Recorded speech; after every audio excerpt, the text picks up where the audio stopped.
In 1981, the homicide rate in Ohio was 7.41 per 100,000 population.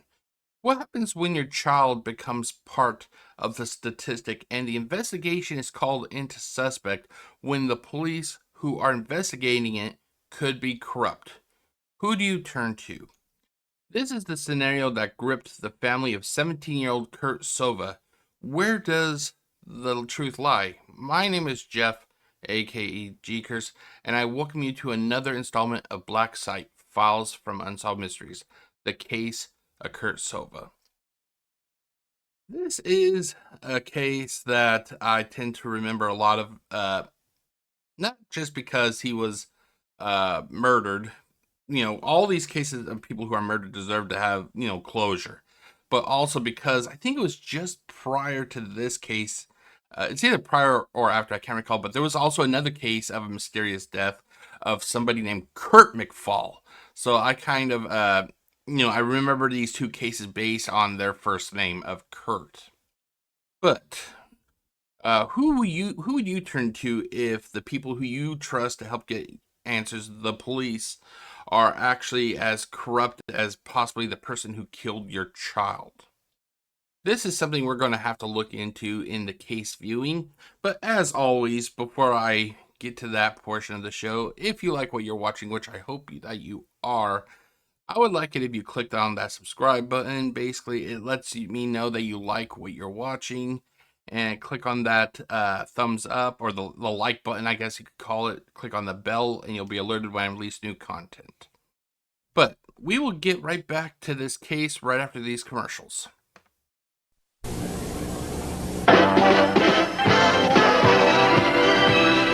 Monday on AM, hairstylist Alan Edwards previews the latest looks for your man. Sports writer Lissa Morrow makes her football bowl predictions. Actor Hardy Kruger takes us behind the scenes of his latest movie, The Wild Geese. And Dr. Edmund Hallberg explains why men fool around when they reach that male menopause age. All of that Monday at 9 here on AM Los Angeles.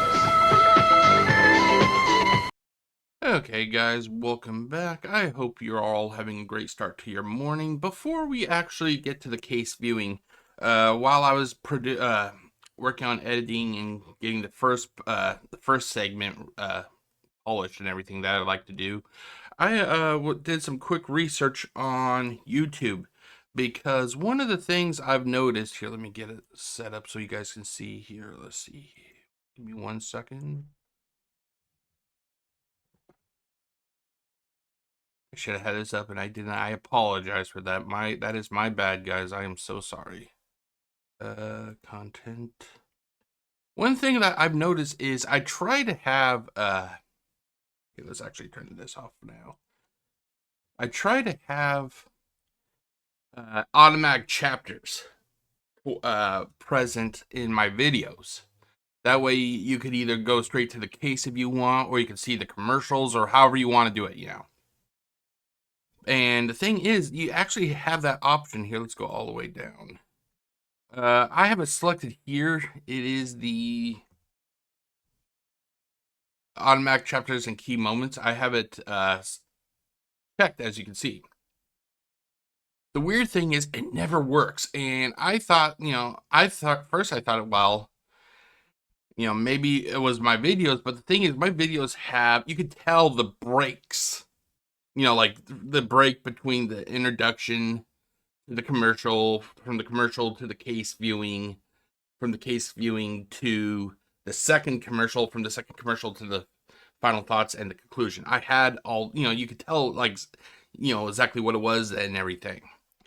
But it never worked. And I thought, well, maybe it was just that this program wasn't functioning properly. So for the longest of times, I left it as is, and it would, instead of actually having chapters on the timeline of the video itself, it would be blank, Well, I decided to, to look it up, to see if there was a way to add chapters, because one thing I like to do is constantly kind of upgrade, evolve my product and everything, and it can be like small evolutions, like adding chapters to the videos that you watch. Now, I can't say it's gonna, like the videos prior to this probably will not have chapters because I have like over like 400 plus videos if I remember correctly, or 700 videos. So I just could not do it. That'd be like a long time, you know, Herculean effort, I guess you could say. However, starting with the previous video because I wanted to test it. Anyway, I went on YouTube and I looked to see if there was a way to at least manually add chapters, and I'm going to actually add or link the video that I saw in the description down here. I'll link it down in the description. I'll also put it up in the corner up here for you guys to click on if you want. If you are a starting a starting content creator, basically, this could actually help you. I think, I'm not sure if it will or not, but at least I would like to think that it is. So basically, what I did was I watched a video and it showed you how to do it, and basically, there's two ways you can do it. You know, not manually. The first way is you can have it selected to automatically add chapters, but like I said, for me, it never works.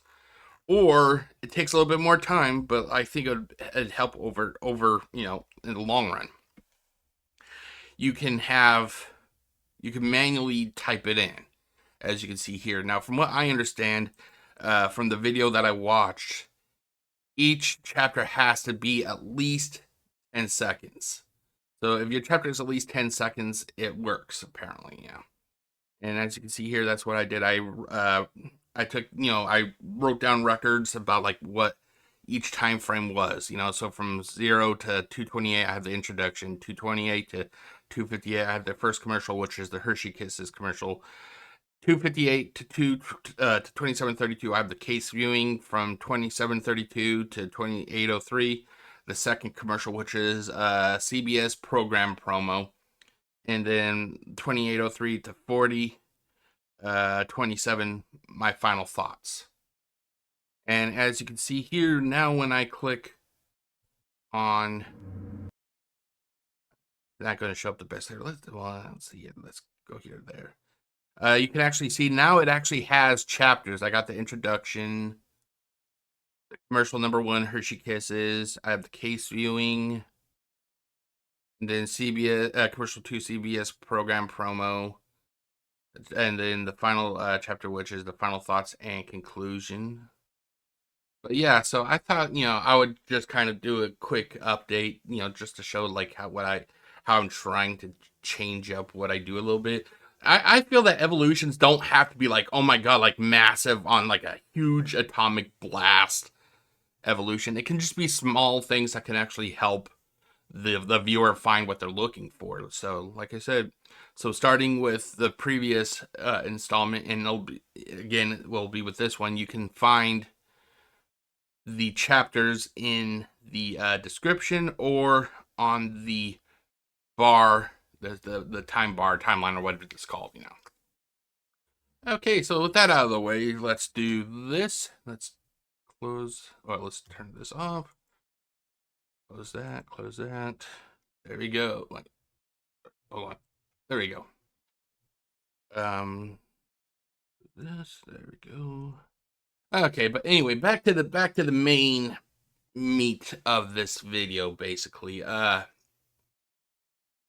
This, if you're new to this series, this is where I will go to the Unsolved Mysteries wiki, and with my faithful secretary, her name is Jasmine. She is a very lovely person. I wish you would say hello to Jasmine. She will help us read to us the case of Kurt Sova. Now, this is actually going to be it looks like from the wiki, it looks like it's going to be a slightly longer case, so I may need to take a quick break to get something to drink because my bottle is actually kind of empty right now.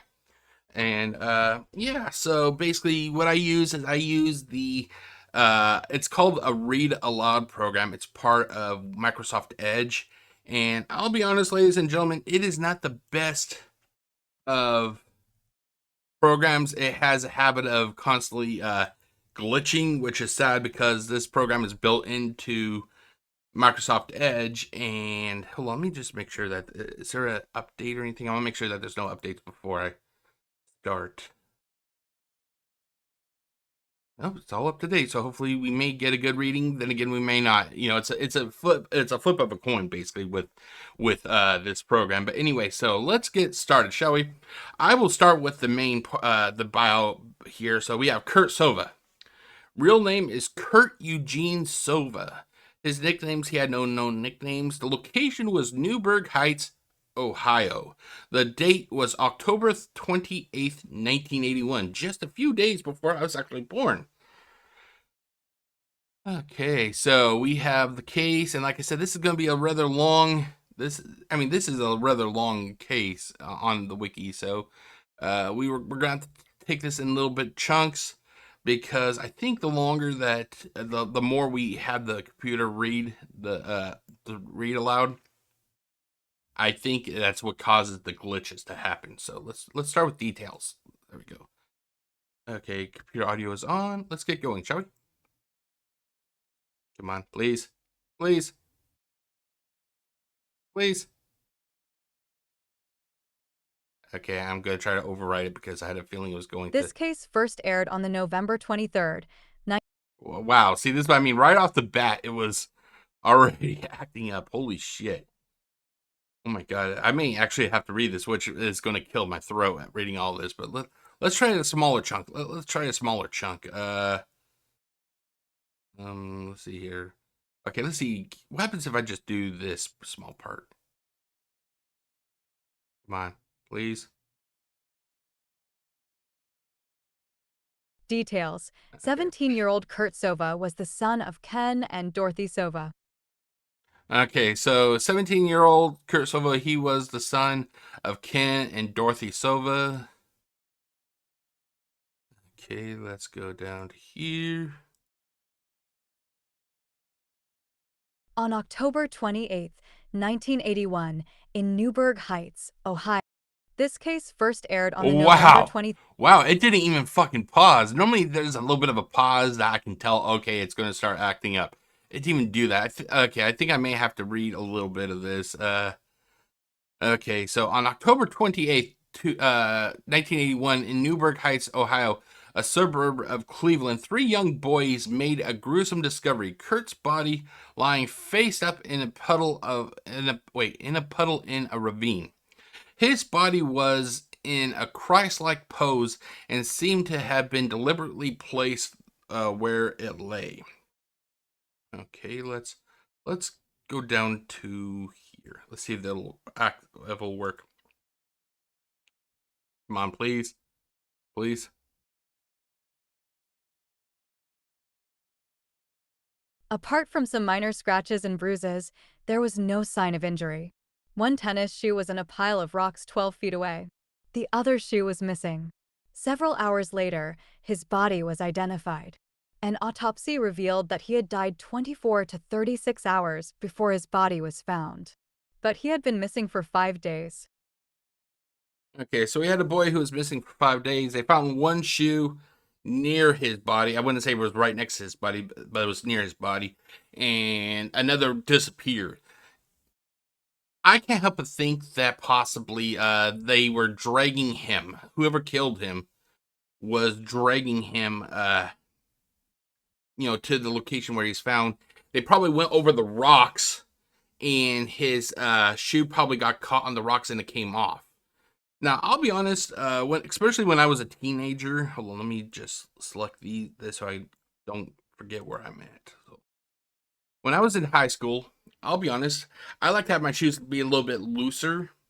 And I could actually imagine as a teenager if I'm being pulled, either with like they're pulling me like this, or they have a couple people under my arms and they're dragging me. I could imagine my feet dragging along the ground and my shoes coming off. It could be that wherever his body was previously to, where it was found, I wouldn't be shocked if his other shoe was there. Now, it's believed that he spent some time prior to his death in a basement of a house that he was attending a party at. Uh, his father went down into that basement when he was looking for his son, and he didn't find anything related to his son. So, uh, It could be that they moved the shoe at that time, or it could be that he was just somewhere else. But wherever his body was previously, where the murder took place, because I believe this was a murder. I think the authorities, if I remember correctly, I think they were saying that the cause of death is unknown. It's a murder. It's a murder. We just don't know exactly how. Wherever his body was prior to being located, I'm pretty sure that's where his shoe is. Okay, let's have some good. Let's send the program some good vibes, shall we, ladies and gentlemen? Good vibes, good vibes, good vibes. Come on, please, please. Ken and Okay. Dorothy would like to know where Kurt was for those 5 days. They would like to know how he died and what caused it.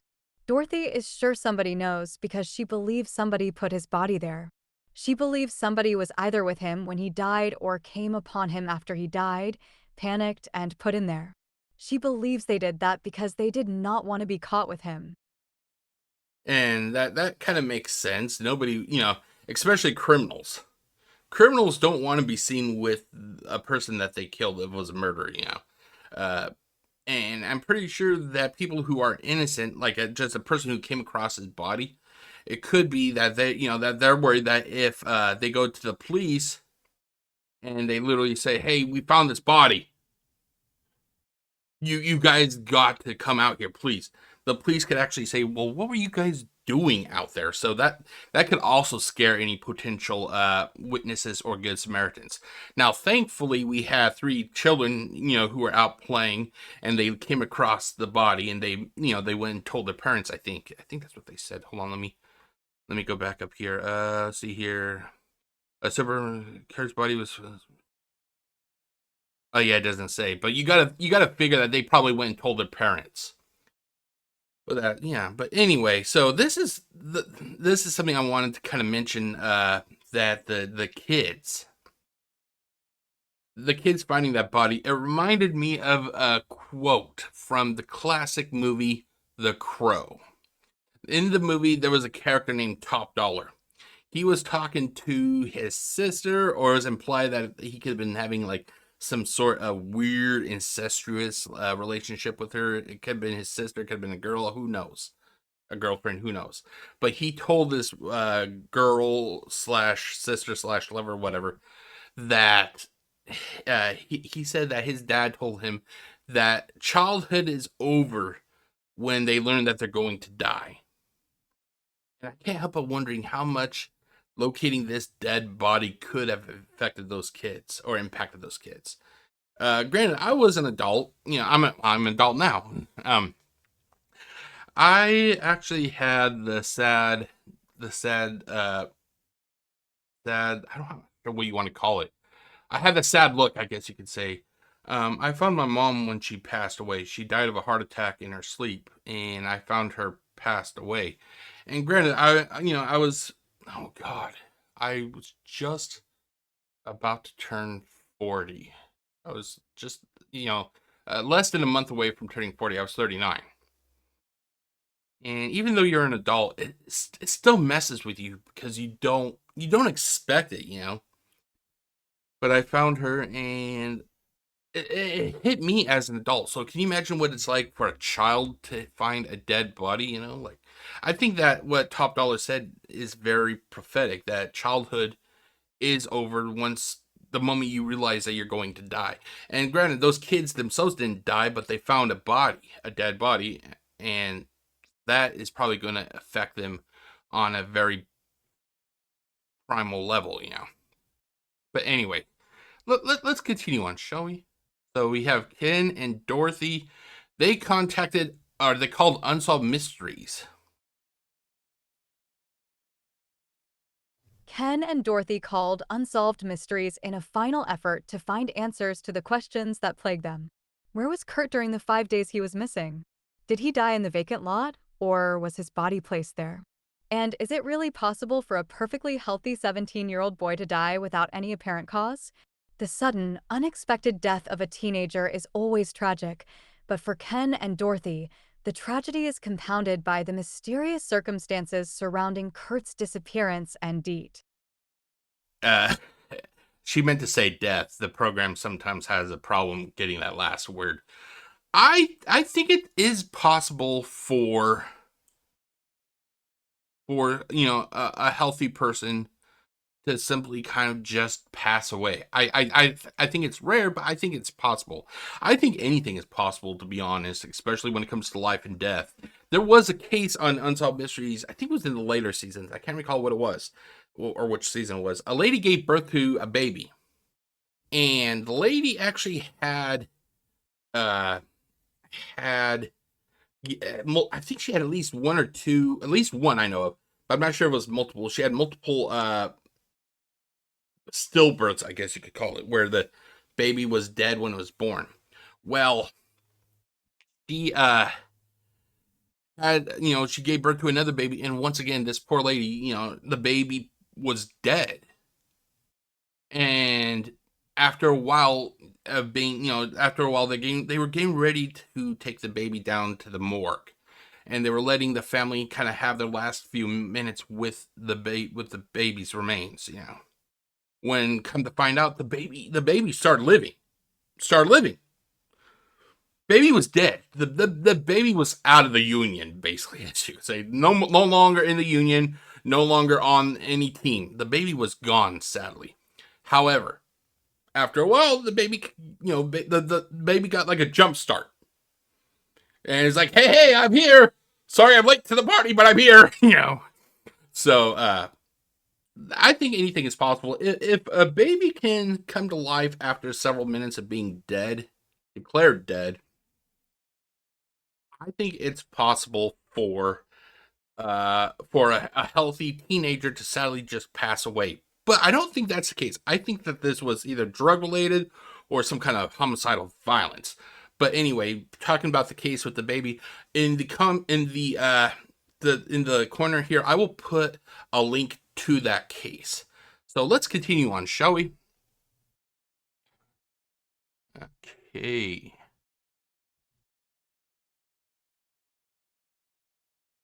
Come on, please. Please. Kurt was a high Yes. school junior who lived with his parents in a quiet, blue-collar neighborhood on the outskirts of Cleveland. He was the youngest of 4 sons and the closest to his parents. According to Dorothy, he never had any trouble with the neighbors. He never had any trouble in school. He never got in trouble with the police. That is why she cannot understand what happened to H. What happened to him? Uh, Basically, sometimes.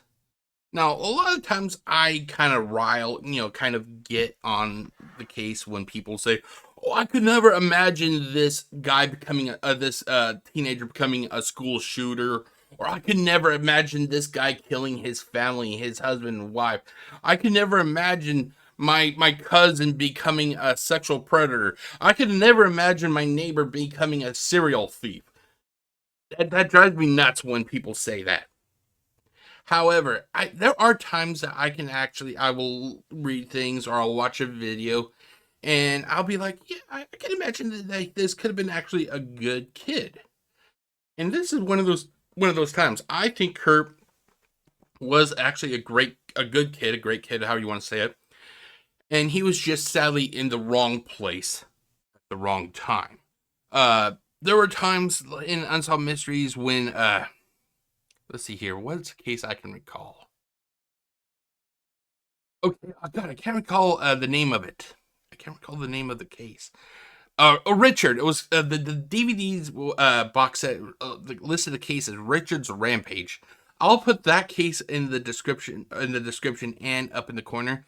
Basically, I think this guy, he basically got jealous of his ex-girlfriend because she decided to move on without him. And one evening he broke into the house that his ex-girlfriend lived in, and he killed the girl's parents. He went to kill her, and he ended up severely injuring her, and left a couple survivors or whatever. But if I remember correctly, I may be wrong. Even if I'm wrong, I'm still going to put that case in the corner up there. You can I think they actually say, oh, they were star-crossed lovers that fell out, but we didn't couldn't believe that he actually would do something like that. I think that's the kind of the stance that they took, you know. And whenever I hear stuff like that, it really kind of makes me like, come on, dude. There's always a chance somebody could do something. But this is one of those few times I read this case, I watched the video, and I cannot help but think that, yeah, it sounds like this child, Kurt Sova, was actually a good kid, you know. So, but let's continue on. And by the way, the video of Kurt Sova, I will also put in the. I'm wondering how many of these these links I can put up in the corner. I'm going to put another link. Hopefully, if it doesn't appear, then it could be that I reached a limit or whatever. But I'm going to put it up in the corner for you all to see. Okay, read aloud.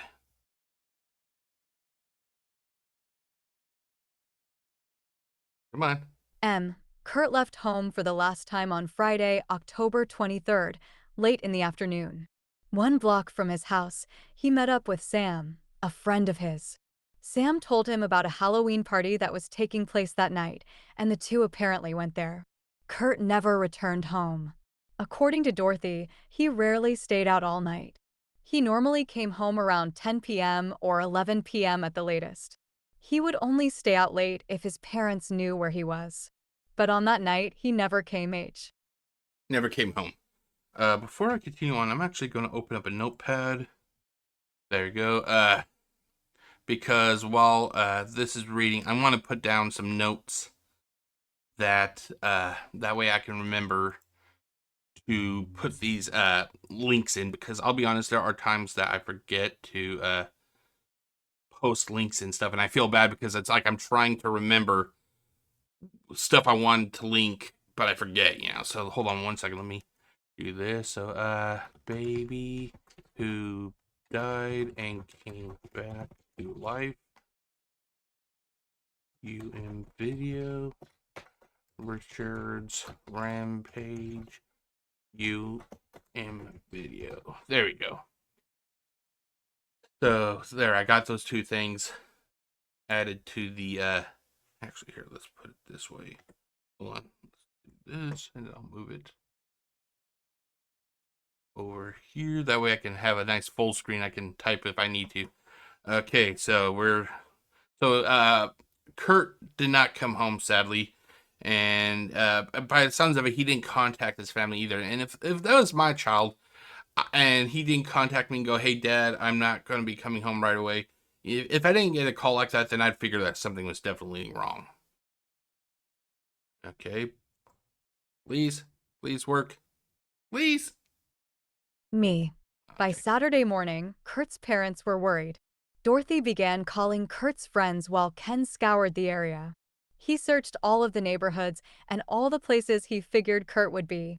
As the day went on and no trace of Kurt was found, Ken began to worry.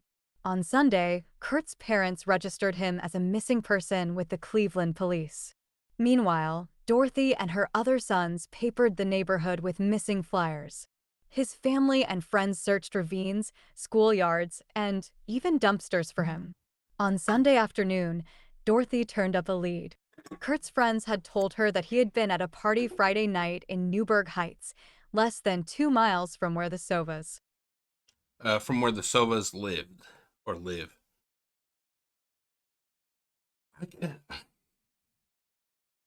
Granted, I don't have a child. Hell, I'm not even in a relationship. I like to think that I was told, I was given a choice. If you believe in God, God.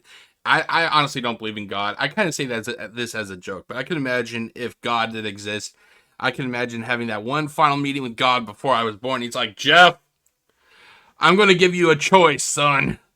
The choice is you can either have a nice paying job and have a shit ton of Transformers and have a moderately awesome following on YouTube because you guys are fucking awesome. Or you can have a happy family and that's it. And I think I picked the Transformers. But yeah, as I was saying, I wish I had a kid, but then on the other hand, I'm kind of glad I don't, because I'd be so worried what would happen to them. And that actually kind of carried over to when my mom was alive. Towards the end, her health was really starting to dwindle. Uh, and at that time, we were dealing with a little bit of a spike in crime where I live. And the one thing that I dread, even I begged her, I begged her. I basically said, "Mom, if you want, you can retire from your job," because she was like less than 1 year away, about 1 year away from retiring. She was like 9 months, I think it was. And at this point, I just recently got my job, so I could support both me and her. And I kept telling her, "Mom, if you want to retire, that'd be cool with me. You can retire. I can support us both." And as tough as she was, she looked at me and she smiled and goes, "No, no, Jeff, it's okay. I don't, I can handle this. It's only like 9 months." And but she'd go to work at the factory, because she basically worked at a factory from 2000 till 2021. And I always so fucking worried that, because she would leave to go to work, and I'd still be asleep, because her shift would be like at 5 a.m., from 5 to like 2. And uh my work shift at the time was like 8 to 2:30. So I'd still be asleep when she would leave, and I tried to be up, but there would be times that I wasn't. But I would try to be up to make sure that she would get to her car fine, because, like I said, I was always so worried that something could happen to her, like a criminal or something. And with her gone, I don't have that worry anymore, because she's gone. But I can't help but wonder, if I had a child, if it would be exactly the same. Like, I would be constantly kind of worried, about my child or my loved one, if I was in a relationship or something. But enough of me blabbering. Let's continue on, shall we?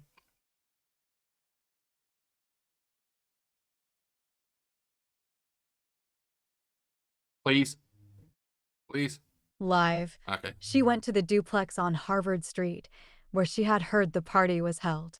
The woman who rented the apartment was named Susan. When Dorothy went to the door, a woman answered. However, she was not Susan. The woman said she was babysitting and that Susan was working. Dorothy asked her about the party, but she said she did not know anything about it. Dorothy asked her if she would have Susan call her when she got. When she got home. And if you watch the video, like I said, I will also. I can't recall if I said I would, but It'll probably be in the very beginning, during the intro. Let's see here. Okay, let me put in my notes. That way I can remember. Kurt Sova video. There you go. If you watch the video, the person who Kurt's mom talked to, you could get the feeling like she was kind of hiding something. Like, I'm not sure if she was legitimately the babysitter or whatnot, but it sounded like she was kind of hiding something. She was just trying to push, try to get rid of Kurt's mom. Like, yeah, she was outside, but it's like, yes, I was heard my son. There was a party here. My son could have been here, and the person, this babysitter, the Susan or not Susan, Dorothy. No, no, that's the mother. Apparently the babysitter. It's just like she was totally not that cooperative at all. Like, that's the feeling I get, at least. Okay, let's continue on.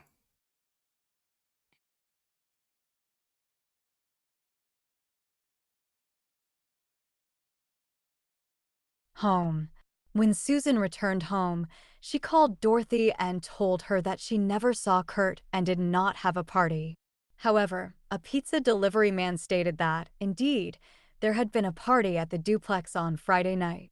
Dorothy contacted Susan again, and this time she admitted having a party and said that Kurt had been there. More than a dozen people had dropped by. Some of them were older than Kurt. Most of them were people he had never met. And that's something I would be deathly afraid of.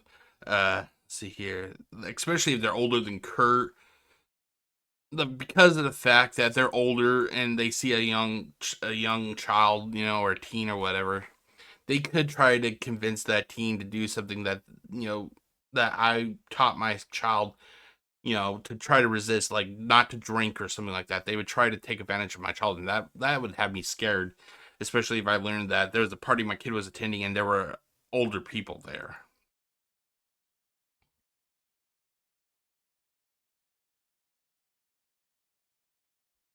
Please, please work.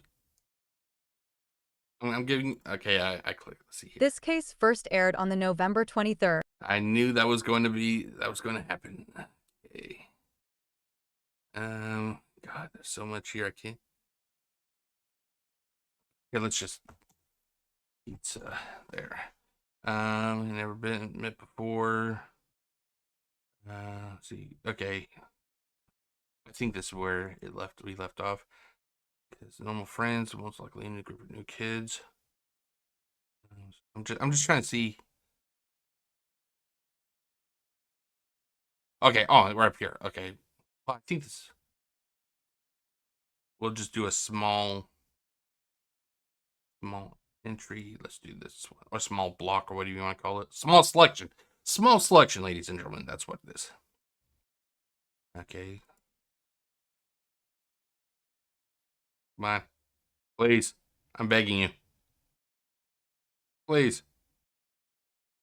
This case first aired on the November 23rd. Wow. Okay, I'm gonna have to read. I'm gonna have to read it, I guess. Okay, so, I'm just gonna pick up from this spot here. Okay, so Susan told Dorothy that Kurt had been drinking very heavily.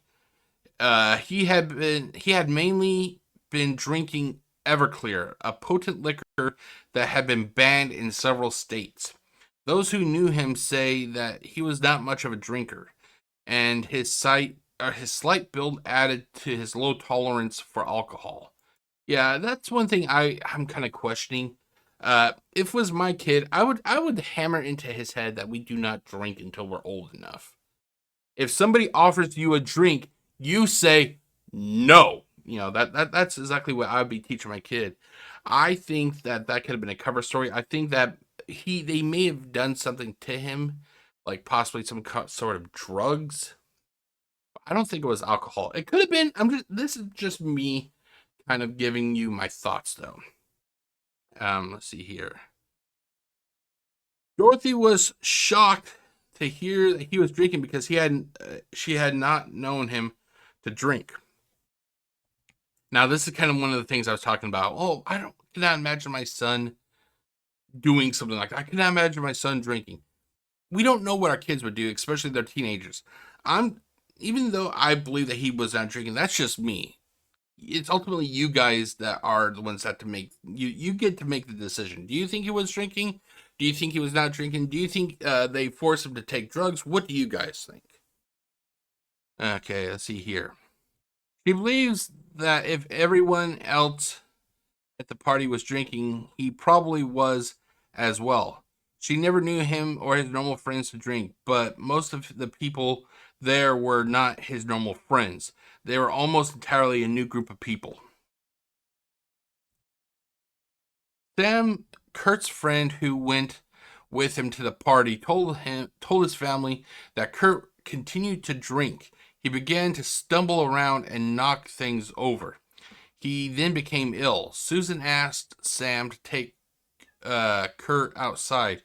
At around 9:30 p.m., he took Kurt out front so they could get some air.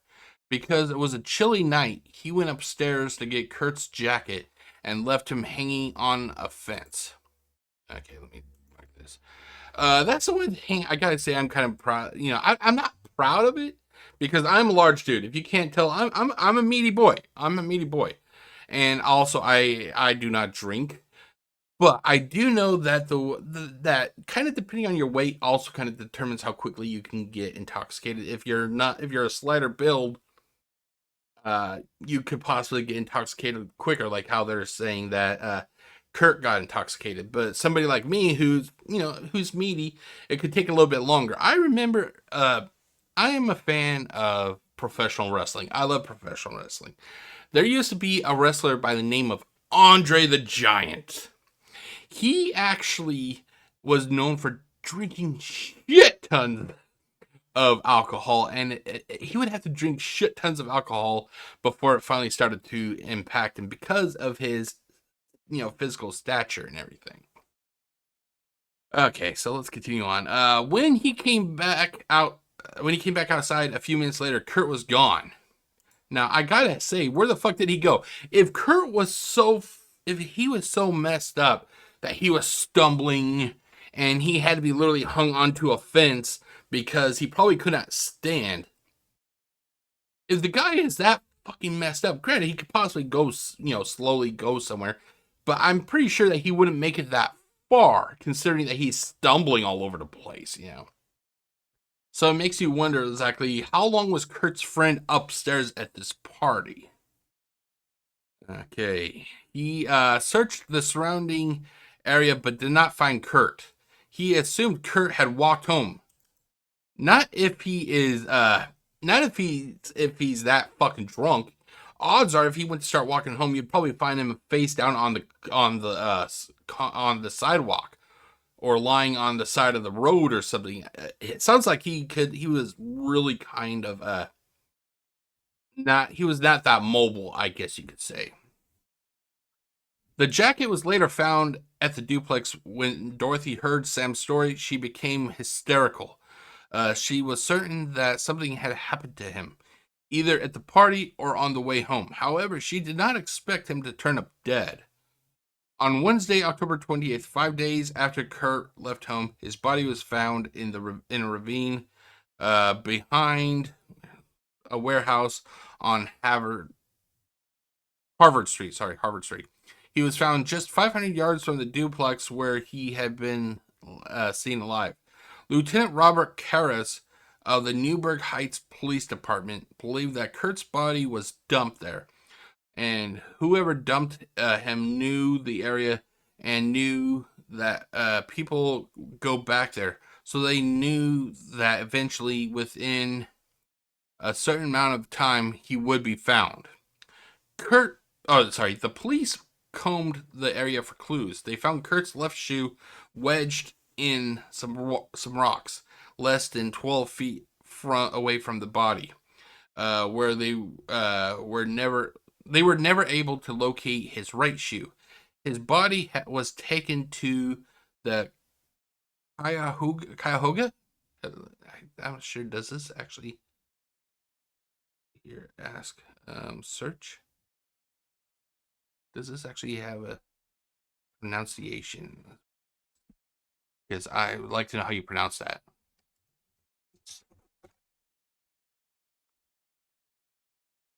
It doesn't have a verbal. It doesn't have a verbal. Normally, it gives you like a little prompt. Let's see here. Hold on. Let's go to Google.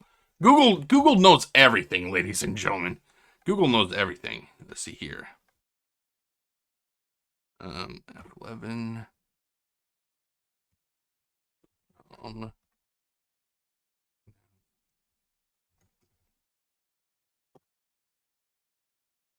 Here we go. Cuyahoga. Cuyahoga. It's pronounced Cuyahoga, ladies and gentlemen. Okay. Okay, so let's go back down to here. He was taken to body was taken to the Cuyahoga County Coroner's office for an autopsy.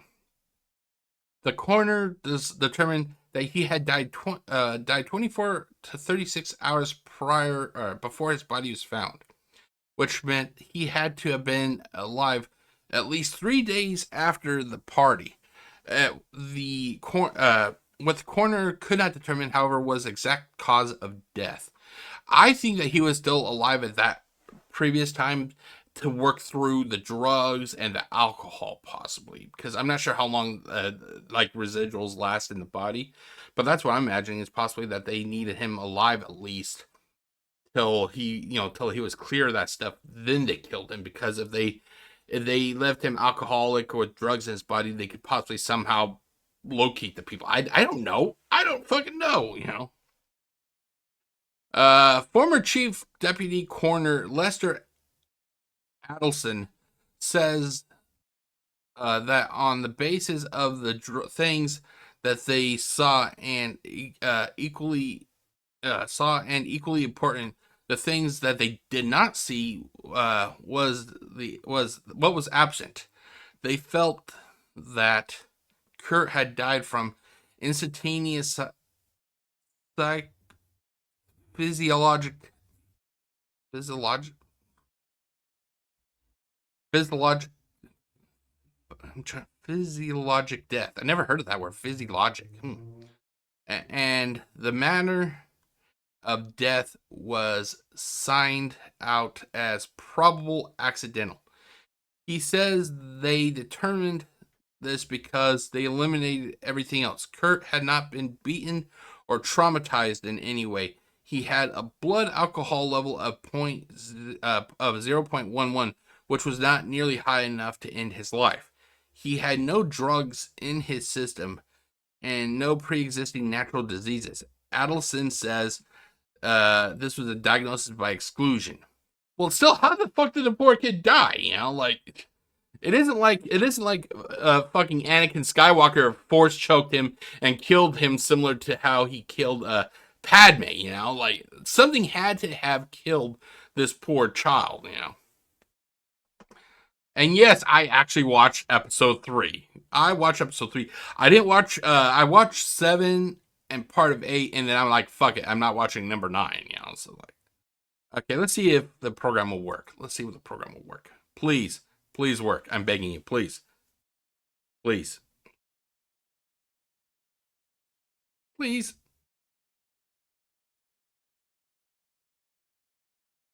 This case first aired on the November 20. Wow, talk about being a jerk. Thank you, program. See here. Okay, hold on. Let me. Okay. I'm guessing I'm going to have to be reading the majority of this. Okay. Dorothy could not believe that the coroner's office could not tell her how Kurt died. Yeah, neither can I. Something's not right. She believes that they did that to give her some peace of mind. She wants to know what actually happened to him. However, she is not sure if she's not sure she wants to know who put him in the ravine. He says could not go to that. Wait, she says she could not do that to someone's animal, let alone a human being. She just wants to know what happened to her son. After the initial shock of Kurt's death had abated, Dorothy began to piece together a series of strange events that occurred during the 5 days when he was missing. David Trisnick, a friend of Kurt's, claimed that on Monday, 3 days after Kurt disappeared, he saw Kurt and another boy whom he did not recognize walking along a busy street less than a mile from the Sova home. David was on his way to a job interview when he spotted Kurt. David pulled over to offer him a ride. At that same time, a van pulled up. Kurt yelled out, "Franco!" He and the other boy ran over to the van and got into it. David did not know Kurt was missing at the time. He says that if he knew, that he would have tried to do something like drive after the van. 2 days later, Kurt was found dead. Okay, let's see if this will work. So basically, we had a friend who saw Kurt and a mysterious another teenager get into a white van, and yeah, this could have been, like I said, it could be that he was alive at the time and they were trying to make sure that the drugs have worn out of his body. But that's just my theory. That's just my theory. I'm not a police officer. I'm not a detective or anything. So, okay, let's please. S found dead. Okay. Also on Monday, a stranger who had been seen hanging around the Sova family's neighborhood noticed Kurt's missing flyer in the window of a local record store. He went into the store and told the manager that she might as well take tea. Okay, that he might as well take the flyer, or she might as well take the flyer down. Um, I'm not going to show it again, but in the previous, I think it was it was the Mark Adams case I recently covered. There was I showed a little bit of a snippet from I Love the 80s. They profiled Unsolved Mysteries in that episode. And one of the segments in that segment that they profiled on I Love the 80s was actually this case here. So, yeah. Hey, let's. Okay, come on. Come on. E-flyer down. They're going to find him dead in 2 days. Nobody's going to know why he died. He then left the store. The manager was skeptical. However, she soon had a reason to take the straw. Take the strange. Take the stranger seriously. Uh, the only thing I could figure that the reason that the person said something like that is, now I know it's not true, but what if the guy was actually like death, the grim reaper, basically, you know? But no, they said that they located the person. Apparently, he had like psychological problems or something like that. What time is it? Let me check here. Let me check. Okay, so let's continue on. Yeah, I don't think that guy was death. I think it was just a mentally messed up person that somehow knew of things. Seriously. The next day, before the store opened, the stranger left flowers and a note. The note said, "Roses are red, the sky is blue. They found him dead, and they'll find you, too." She reported this to the police. Police questioned him, and they said he was a crazy person from Detroit. She did not see. She did not see him after that. If somebody left me a note like that, man, I'd be starting to carry. I'm not sure, if I carry mace or a weapon or some sort, but I'd definitely be carrying, especially if somebody's doing lame ass poetry like that. Okay.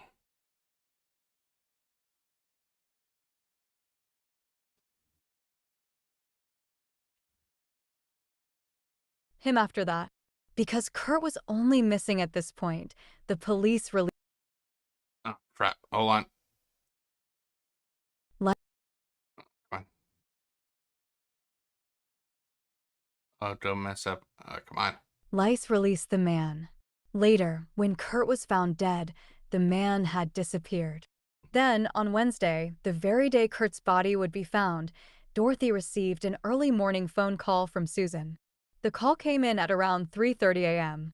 She told Dorothy that someone was sleeping in her basement, and perhaps it was Kurt. Dorothy wondered why she was calling again after she had lied to her so many times. Dorothy did not know whether to believe her or not. When Dorothy told Ken about the call, he decided to go to the duplex. He went down into the basement. He thought maybe Kurt was sick or hurt. He figured that if he got down there and found Kurt, then maybe he could get him some help. While in the basement, he found a cot. It looked like somebody had slept in it. But after searching the whole basement, he did not find anyone there. He does not know if Kurt slept there or not. He is certain that someone slept in that cot that night, and when he got there, the person was gone. Okay. Hold on. Son was gone. Dorothy believes Kurt was in the basement at some point. She thinks he died or was already dead in the cot. The partygoers then panicked and got rid of his body in the ravine. Whether or not Kurt died in the basement, his parents are positive of one thing. 24 hours before his body was found, he was not in the ravine. Ken had searched there and found nothing. He believes that they dumped the body that evening. He is certain that if Kurt was there, he would have noticed the bright yellow t-shirt that he had on against the terrain. Finally, 3 months after Kurt's death, Dorothy had reason to be suspicious again. The death of a boy Kurt used to know, 13-year-old Eugene Kvet.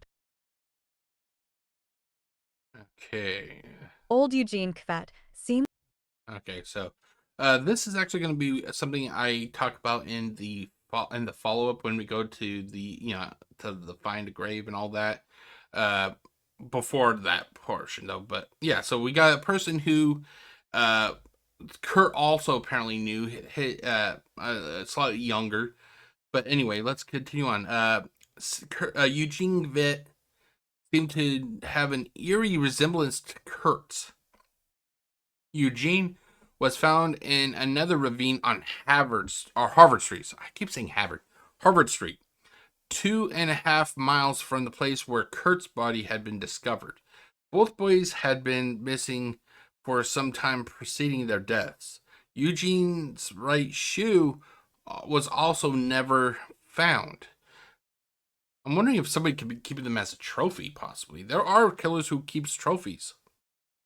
An autopsy later determined that Eugene had died from falling into the ravine. Kurt's mysterious death leaves a trail of disturbing questions in its wake. How exactly did he die? Where had he been for the 5 days after he left home? Uh, had he slept in the basement of the duplex? Was there any connection between his death and Eugene's? Years later, Ken and Dorothy are still searching for answers.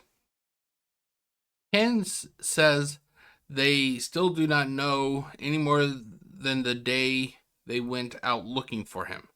He believes that somebody knows exactly what happened to Kurt, and they are just being quiet about it. Dorothy does not think she will come to peace with herself until she finds answers. She says she will keep on searching to the day I am buried myself. She will never give up because she does not believe that a normal, healthy boy just walks away, disappears for 5 days, and then ends up dead in a ravine. She is certain somebody knows what happened to him. Suspects. Okay, hold on. Okay. Actually, I think I'm going to take a quick break. I'm actually scheduled. I got reservations to go out. And have to have a meal. So I'm going to get ready, and when I return, it will be with the continuation of this portion. So I will be right back. Okay, I am back from getting some lunch, and I hope you are all having a good day so far. Let's actually resume where we left off, shall we? So let's do this. And then we'll do this. And we left off at the suspects portion of this episode. Or the segment, I shared this segment. So let's see. Hopefully the computer will be, or the program will be a little bit more receptive this time around. Let's just hope. All we can really do is hope. Isn't that it, ladies and gentlemen? All we can really do is just hope. Okay, reload. Come on. Please. Please. I know you can do it. What happened to him? Oh. Suspects, authorities, and Kurt's family believe. Okay, first, I was so eager to get back on this. I forgot my earbuds. I normally have earbuds or a headphone on. That way I don't get an echo when it's reading. And I got home. And I was like, let's get this Bad Mama Jamma on the road. Who says Bad Mama Jamma anymore? Does anybody say Bad Mama Jamma? I think I'm the only one that said it in the last 24 years. Okay, let's see here. This may have glitched because I paused it, so let's actually see if it did. Come on. Come on. Believe that someone from the party that Kurt attended knows what happened to him. Here it goes. Okay, I caught it this Happened time. to him. They believe that at least 2 people carried his body to the ravine where it was later found. His family considers the party host, Susan, a potential suspect. When questioned by Dorothy, she initially denied having a party that night.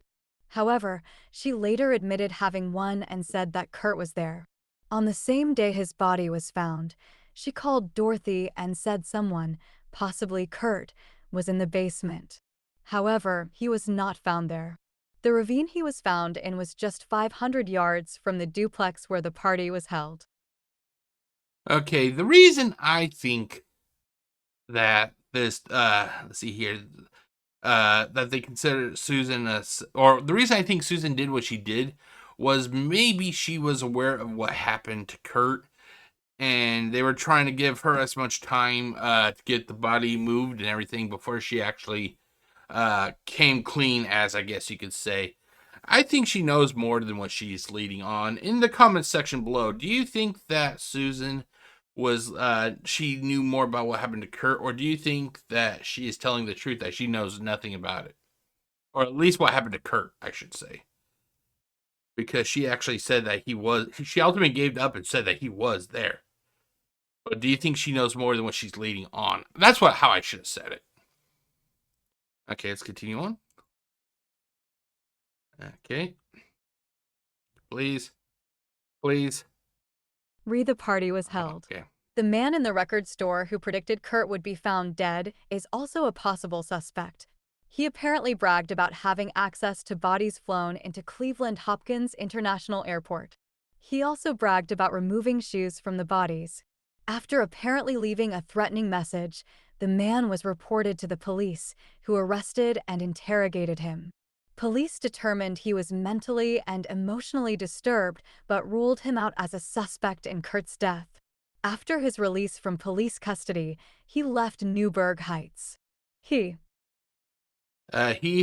that stopped early. He has not been seen since.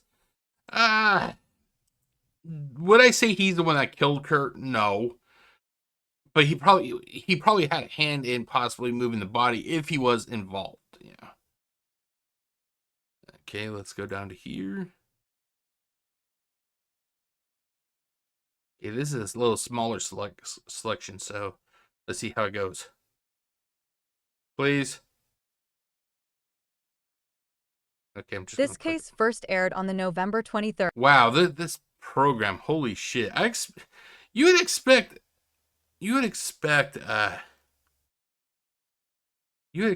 Microsoft to keep their programs running properly, wouldn't you?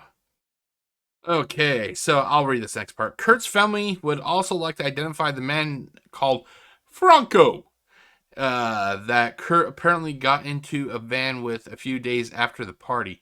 It is not known whether he had any involvement in Kurt's death. Now, ultimately, regarding this, if Kurt was he was really close to his family, according to his mom. If he was gone for that long and he was getting into a van with this Franco person, you would think that he would at least have tried to reach out to his family. He wasn't in it being like, when you watch the video, like I said, I'll put the video up in the corner, the link to the video up in the corner. If you watch the video, it doesn't look like he was being forced. Him and this mysterious friend that he was walking down the side of the road with, they were just walking like two friends would normally walk. Yeah. It isn't like he's being escorted or forced or anything. So if he was totally, on the up and up, why would he have not reached out to his family, before he got into that van? The only thing I can say is it could possibly be, maybe his friend thought it was Kurt, but it could have been just somebody who looks remarkably similar to Kurt,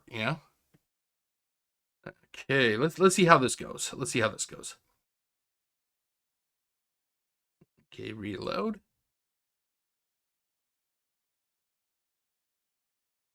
Come on, please. Vehement in Kurt's death.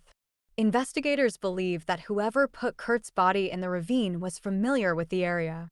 Shortly before Kurt's body was found, a woman reportedly saw two young men dragging an unconscious teenage boy down an alley toward the ravine. One of his feet was barefoot. At the time, she thought it was. Okay, and apparently the program's like, okay, I'm done. I'm not reading anymore right now. Okay, let's see here. One of his feet were barefoot.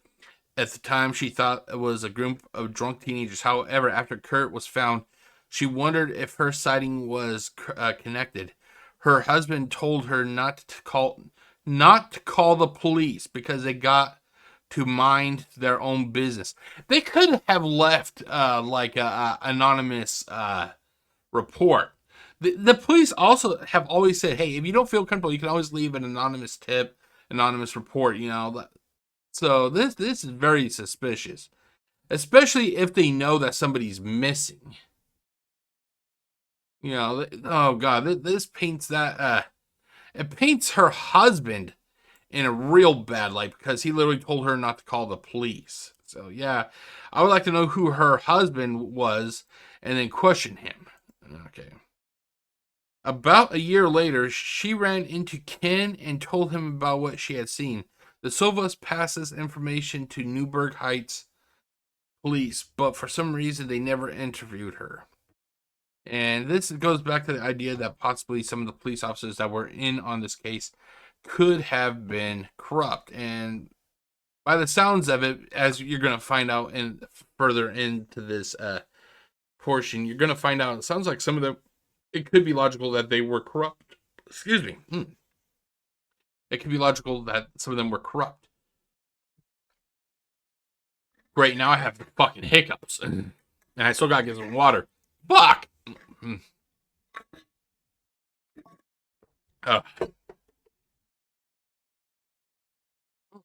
Okay. Extra notes. This case first aired on the November 23rd, 1988 episode. For her safety, the record store manager was interviewed in silhouette and named Jane Doe. It was also featured on the Trail Went Cold podcast. It was also submitted to the show by Kurt's parents. Some sources state that the road Kurt was found on was Harvard Avenue. Okay, so we got a little bit more. Let's see here. How will the program react to this? Let's see here. Come on, Jasmine. I know you can do it. Just one more time. Just one more section. Please, lady. Please. Okay, come on. You can do it. I got faith in you, Jasmine. Please. Results. Yes! For years, Kurt's family feared that the Newburgh Heights police were bungling the investigation.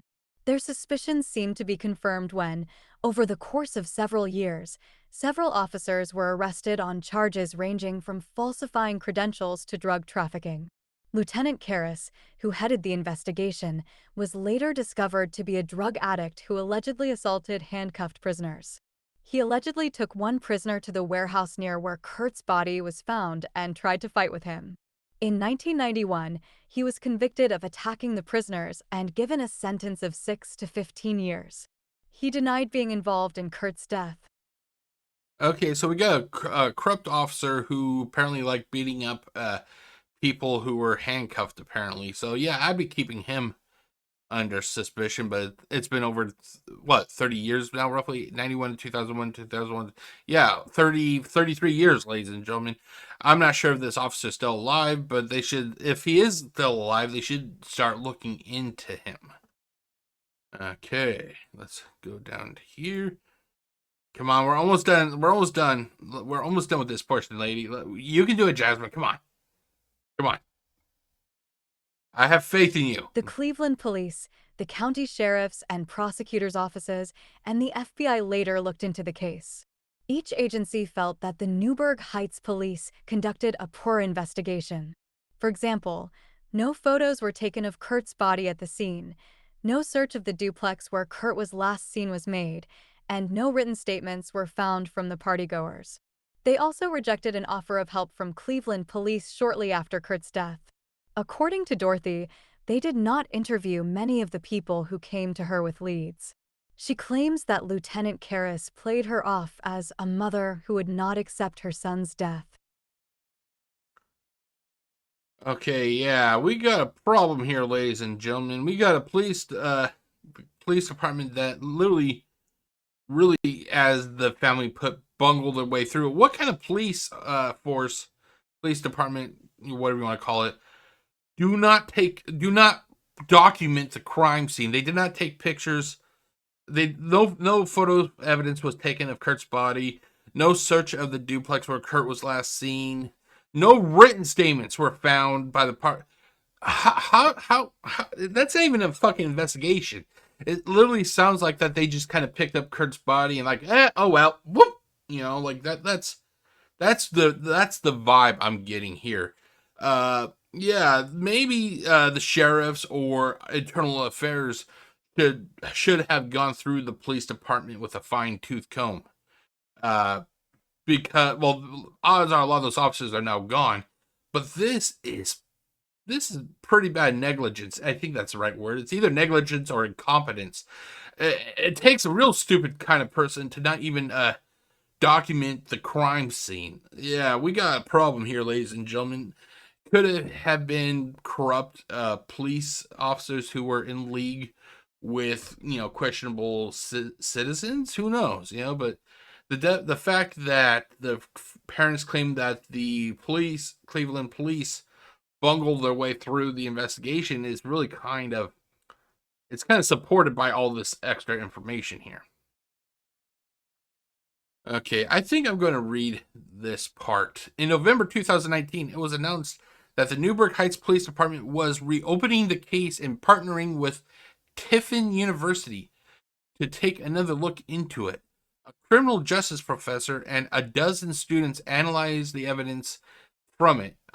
In February 2010, Kurt's case was featured featured in the CrimeCon event, a crowd solve. In this event, 100 participants worked together with law enforcement and criminal forensic experts to examine the case and help solve it. It is not known if any new information was uncovered. A $5,000 reward is being offered. Well, even if they couldn't find anything, the fact that the police really fucked up this investigation back in the 80s, this goes to show that they should have been investigated themselves. Okay. Sadly, Kurt's parents have since passed away. On July 12th, 2001, Ken passed away at the age of 68. On December 7th, 2014, Dorothy passed away at the age of 76. Two of his brothers, Keith and Kenneth, have also since passed away. His third brother, Kevin, is still looking for answers.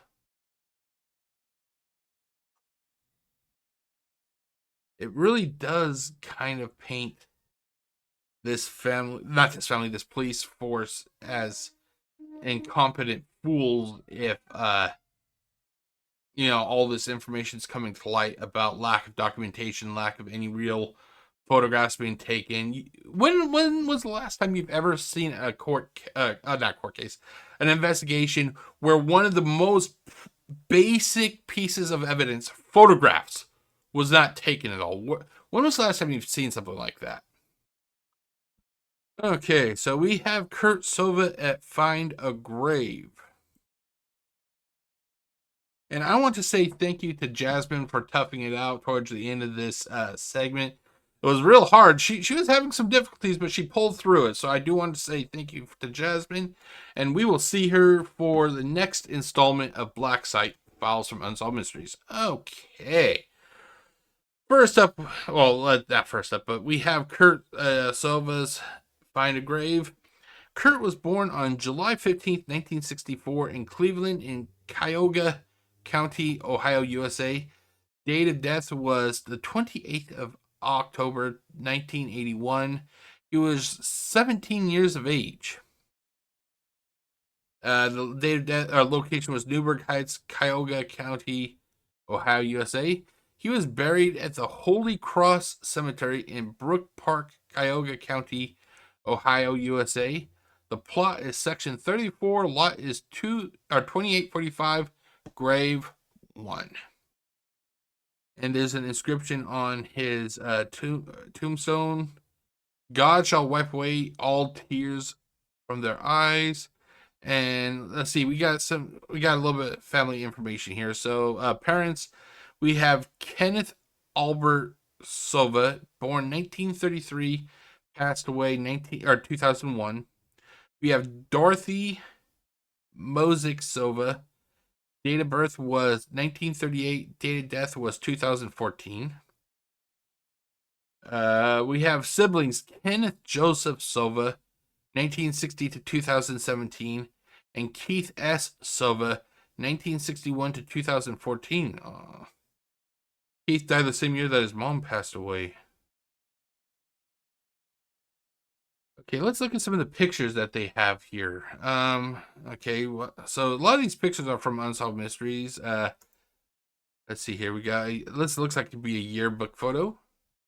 Same photo.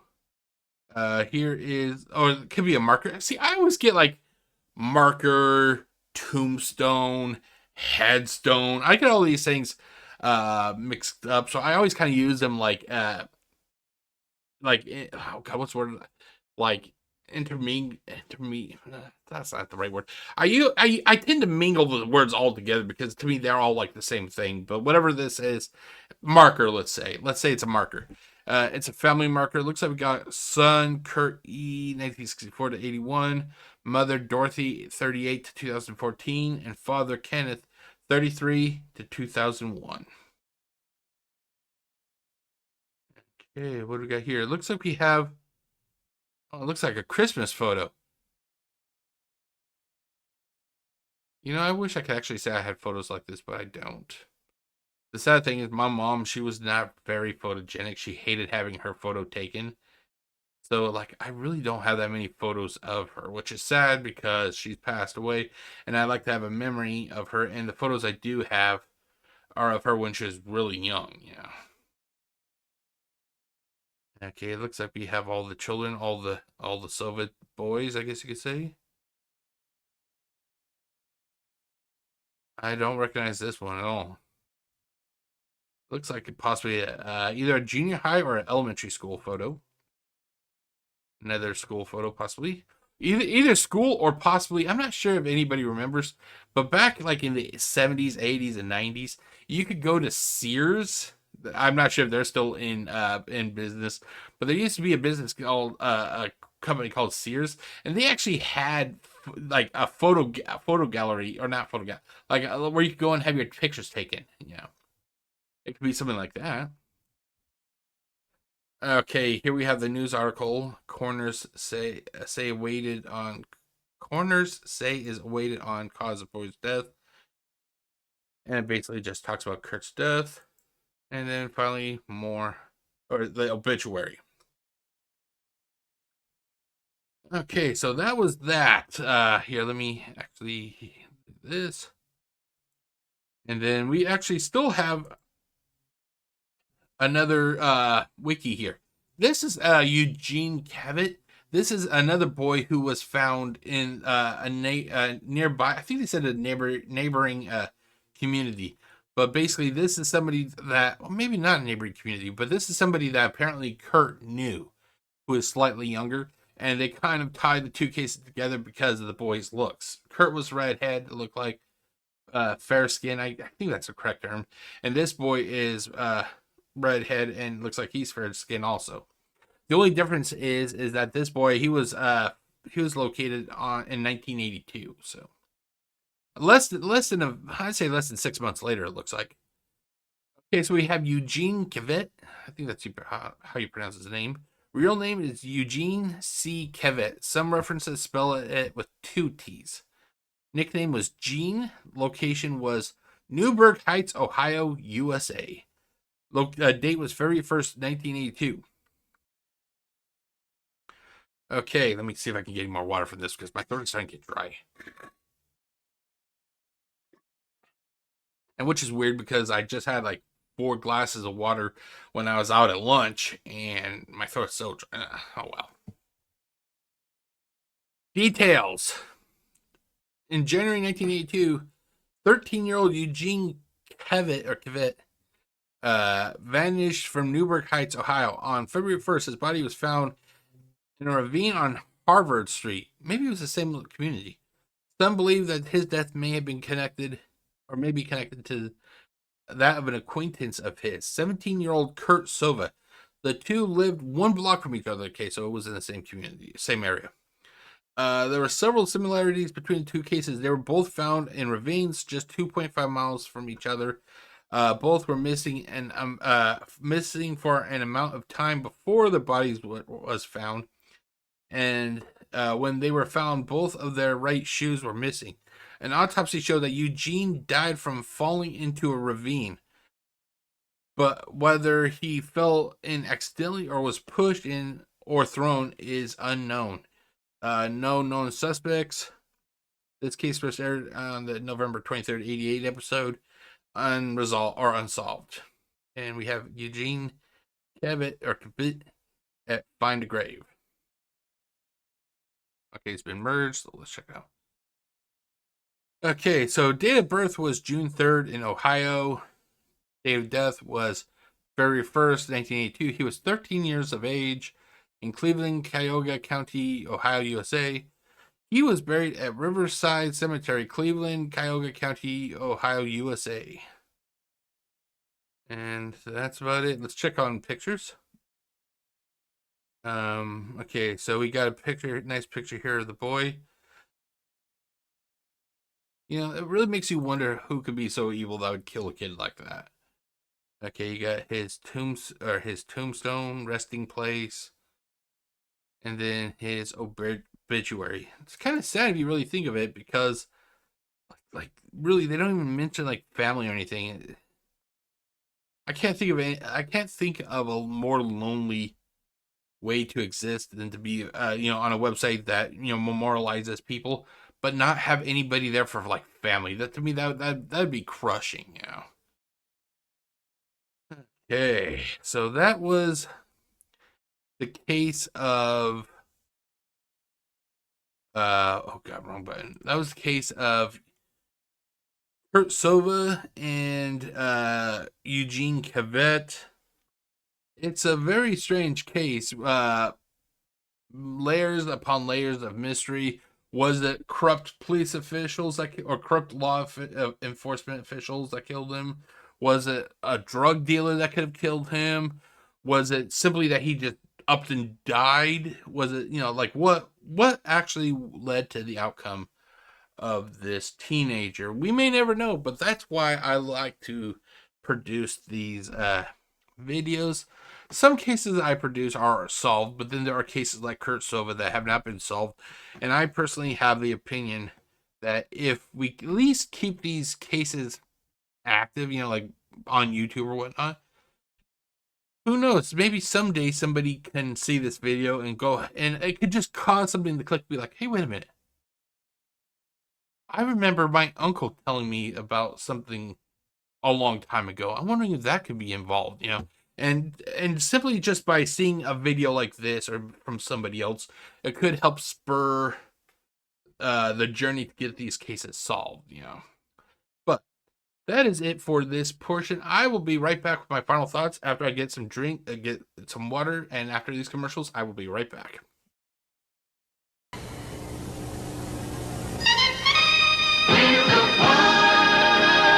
Seven's the one with the Gong Show. If you've never seen the Gong Show, then you've never really laughed. Hot goods! There's nothing like it under the sun. It's the 13th wonder of the world. The one and only Gong Show. Thursday at 7:30 here on Channel 7. Okay, guys, we are at the final thoughts portion of this video, and I want to say thank you to each and every one of you who have actually stick around and watch this entire video. This is probably going to be a real long video, but because this wiki case that we went through was actually a pretty long case to begin with. But I do want to say thank you from the bottom of my heart to all of you who have actually, toughed it out and watched it. Anyway, it is now time for my final thoughts, and overall, we have a case that deserves to be solved, ladies and gentlemen. We had a teenager who was taken from his parents long before he deserved to be. We have a police force that seemed to have been totally incompetent in the early 80s. How the fuck is that nobody took any pictures to document the crime scene? I don't know, but apparently that happened. Apparently, being stupid was a prerequisite for the police force of Cleveland back in '81. We have a lady who hosted a party that flip-flopped on her story, and we have parents who simply want to know what happened to their son. We also have a 13-year-old that was an associate of Kurt Sova that died under mysterious circumstances. Both Kurt and Eugene were missing their right shoe. I think it could be possibly taken as like a trophy from whoever it was that possibly killed these people. But ultimately, I can't do this alone. All I can do is keep the word out, keep the word active about these cases. It's all of you out there who watches Unsolved Mysteries, who has the same kind of passion that I do, that wants to see these cases get solved. I'm not saying it's going to be solved tomorrow or the day after, next year, or year after that, but hopefully, somebody could possibly see this video or a video that you may make down the road, and think, hey, I think I may know something about that. And it just takes literally one person to help get the ball rolling, ladies and gentlemen. It takes just one person. But yeah, so let's try and help the family of Kurt Sova get the closure that they deserve, Ultimately, like I said, we lost somebody, and that person deserves to have justice, to know why it was that they were killed, But that is it, ladies and gentlemen. I hope you have enjoyed this rather long video. As always, if you liked what you watched, I would greatly appreciate it if you click that subscribe button, click the like button, and the bell, and you will be alerted when I release new content. My name is Jeff, aka GCurse, wishing you all a great day. Stay safe, everybody. Peace out.